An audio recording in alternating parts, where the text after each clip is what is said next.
दोस्तों, ये कहानी है एक बेवकूफ गधे की। पुराने समय की बात है। एक नगर में नमक का एक व्यापारी रहा करता था। व्यापारी ने अपने व्यापार से जुड़े काम के लिए एक गधा पाल रखा था। वह रोज सुबह अपने गधे पर नमक की बोरियां व अन्य सामान लादकर पास के कस्बे में बेचने जाया करता था। उसके घर और कस्बे के बीच एक छोटी सी नदी पड़ती थी। दोनों रोज उस नदी में हेलकर कस्बे में जाया करते थे। एक दिन नदी पार करते समय गधा अचानक फिसलकर पानी में गिर पड़ा। इससे गधे की पीठ पर लदा हुआ ढेर सारा नमक पानी में घुलकर बह गया। व्यापारी ने गधे को जैसे तैसे बाहर निकाला। पानी में गिरने के वजह से गधे को तो कुछ नहीं हुआ, पर ढेर सारे नमक के पानी में बह जाने की वजह से उसका बोझ जरूर हल्का हो गया था।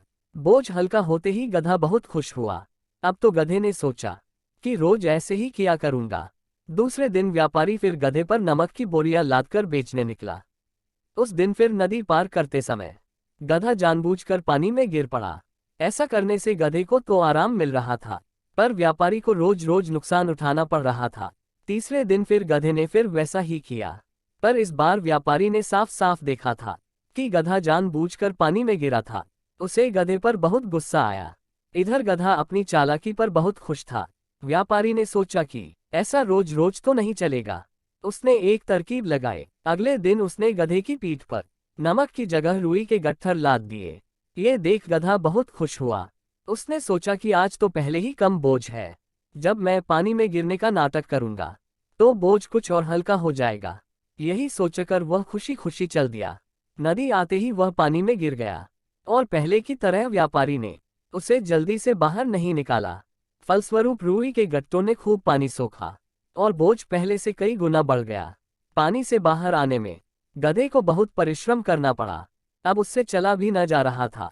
व्यापारी तो पहले ही जला बैठा था, क्योंकि उसने उसका काफी नमक पानी में बहा दिया था। जब गधे से न चला गया तो उसने डंडे से उसकी खूब पिटाई की। गधे को अपनी करनी का फल मिल गया था। उस दिन के बाद से उसने पानी में गिरने की गलती फिर कभी नहीं की। इसलिए दोस्तों, कभी भी अपने काम और अपनी जिम्मेदारियों से नहीं भागना चाहिए, और ना ही हमें कामचोरी करनी चाहिए। ऐसा करने से हमारा ही नुकसान होता है। दोस्तों, आपको इस कहानी से क्या सीख मिली, हमें कमेंट करके बताएं। वीडियो को लाइक कीजिए और हमारे चैनल पर नए हैं तो सब्सक्राइब कीजिए।